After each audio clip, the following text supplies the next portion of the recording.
Hi TarotTube! Today is January 9th, 2018. Last night I discovered a community of tarot readers here in Queens, and so I am just sort of brimming with the positive energy of that group. They taught me a lot, and it was very, very, very interesting. Today I'm going to be working with a brand new tarot deck. This is called the Small Spells Tarot by Rachel Howie. It was recommended to me by one of my coworkers, who I believe knows the woman who made these. She's based out in California. So in any case, we are going to be working with the Dyadic Cross again, as I feel that that really sort of provides us like enough different elements that it can really help us live our day. So here we go. The heart of the matter is the Lovers. Ooh. The foil is 5 of Cups, and here we have apples. The past is Queen of Swords. The root is 2 of Pentacles. Move that up a little bit. Our aspirations are King of Wands. If I recall, that's very similar to what we got yesterday. And future is Ace of Wands. Okay, so here we go. First off, things that jump out to me. We've got 2 court cards. When you have 2 court cards, that can sometimes represent sort of like a social gathering of some kind. It can represent like a competition, perhaps. But given its position here that we've got a queen and a king, and we've got the Lovers in the middle, I think what we're seeing here is some sort of a relationship. Now, Lovers is all about, it means kind of what you would expect. It can mean new budding relationships, it can be like a new element to a relationship. It could just say that a relationship's like in a really good place. But as a card that like kind of like features like a little bit of a duality here, you'll notice that in the Small Spells deck, it's not symmetrical. This is 2 different people. In Rider-Waite, by tradition, we have 2 different people in the Lovers, and so the Lovers card can not only represent like actual relationships and actual love, it can also represent sort of like a moral choice between 2 options. Some people kind of like point to like Adam and Eve type symbolism here, of sort of like the ultimate choice between like, you know, truth and sort of like following the rules and everything. So you may be experiencing some kind of a choice right now that you need to pay attention to, and you need to give it all the due thought that's like necessary, because it's going to be a very important choice, and it may very well define the way that you live your life. Now, back to the idea that this represents a relationship. If it does represent a relationship, I think that we're seeing that between the King of Wands and the Queen of Swords. Queen of Swords, she is often considered to be like the executioner queen. She carries her sword, and she's capable of sort of like, you know, taking down whatever obstacles are in front of her, and oftentimes that is a person. And so, you know, you might describe her as sort of like aggressive. You might say that, you know, she's probably got like a problem with like authority. But I think that this actually comes from a place of competence. I don't think that you should be able to like blame her for that. She's a strong woman, and she's not going to take shit from anybody. Now, King of Wands, this is going to be a man who, yes, he did come up yesterday, and we talked about it. He is Alexander the Great, and so given that we've got it in this exact position 2 days in a row, that seems very important, so I'm going to spend some time focusing on it. There are several cards in the tarot that represent Alexander the Great at different phases in his life.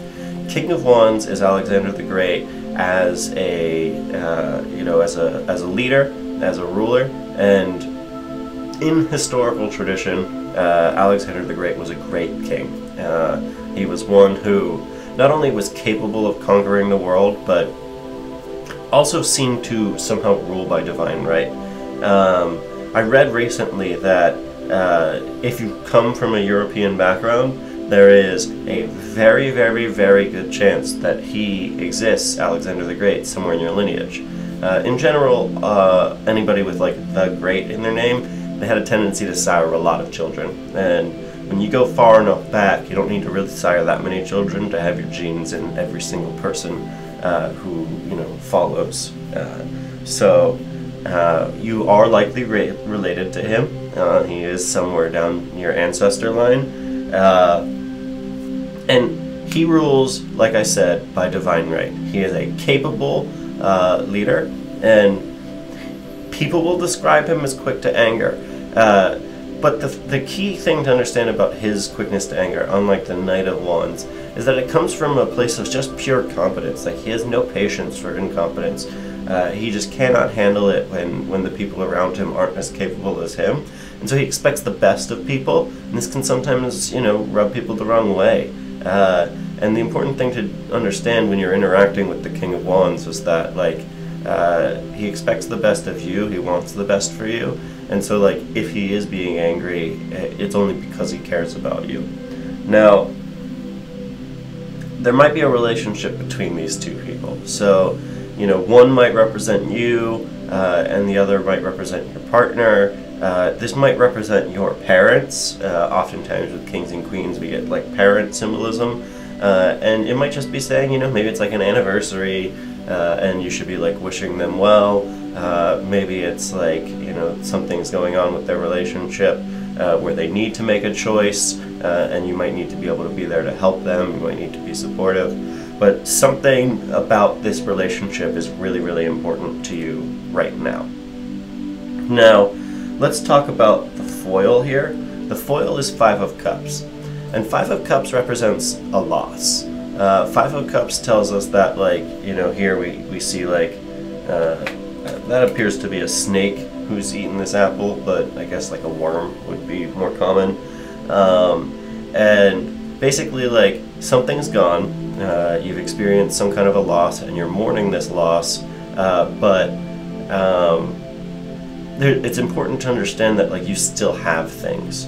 So in Rider-Waite, we see like 3 spilled cups and 2 that are upright, and our back is to the ones that are upright, which, you know, tells us that, like, we need to focus on like what we still have. Understanding the loss and learning from it is important, but like there are still things we have. And this one, you know, while this one apple may have been eaten by this worm or snake, there's still 4 remaining, and that's what we should be focusing on.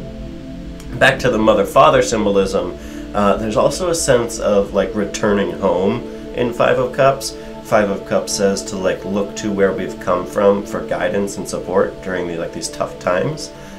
We have like in Rider-Waite, there's like a river with a bridge, and the bridge leads to a town. The guy who's mourning his loss is on the other side, and so this might have indicated that, like, to some degree you've, you know, like, abandoned your home, and it hasn't really been playing an important role in your life lately, but like there is a chance there to use that somehow, and you know, take a visit home, see your mother and father.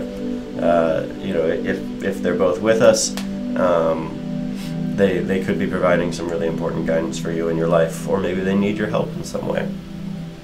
Now, root, so this is really where everything is sort of like coming from. We've got Two of Pentacles. Two of Pentacles is an interesting card. It can kind of mean like, as a low number card, as a 2, it kind of means like there is some kind of like a choice to be made. Balance is sort of like in question.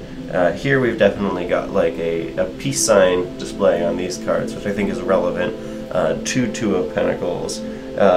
But like, you have some kind of a money concern right now. Maybe a choice needs to be made.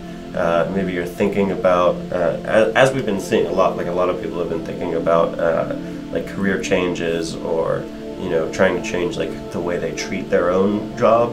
And I think that's what we're seeing here, is like the energy of some kind of like a practical financial concern that needs to be addressed.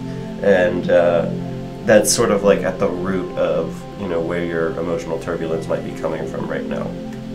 Now, let's move on to the future. Ace of Wands, you're going to start a new project. I mean, plain and simple, Ace of Wands is some kind of like an opportunity within the realm of like creativity, action, passion, and this says, like, you know, if you paint something. Like, you know, don't worry about like the responsibilities that you have elsewhere. Like, focus on some kind of a hobby, because you know, this brings like an ultimate sort of like well-roundedness to our beings. And, you know, this says go for it. Like, you're going to see some really good results with that. Like, the people around you will respect you for it. You'll be happier, you'll be better, you'll be more capable, you'll be more grown up and a better daughter or son and a real good friend. And that's a Riley Kylie song. So yeah, I think basically, to summarize, we've got, you know, some kind of a concern about the relationship between your mother and father, and, you know, you might need to seek guidance from them, you might need to help them in some way, but that's important today. So, you know, give them a call, say hello, tell them you love them. You've experienced some kind of a loss which you are mourning, and it is important to, you know, understand the full context of that loss, and you know, try to overcome it. Money is obviously a concern right now, as it usually is, but I would say don't focus too much energy on that. You know, it's there, it'll work out, you'll have money, it's probably not the end of the world. So I would focus more on these things, and you know, just light a fire, like do something really interesting, make some art, you know, read tarot, whatever you want to do, but do something for you here. As always, please like and subscribe. The progress on the Tarot Tube app is coming along. I'd expect to see that somewhere in either February or March, and hopefully, you know, my internet problems are gone. It seems like this transmission went through pretty well, despite the fact that the technician never arrived, as I predicted. So be well, everybody, and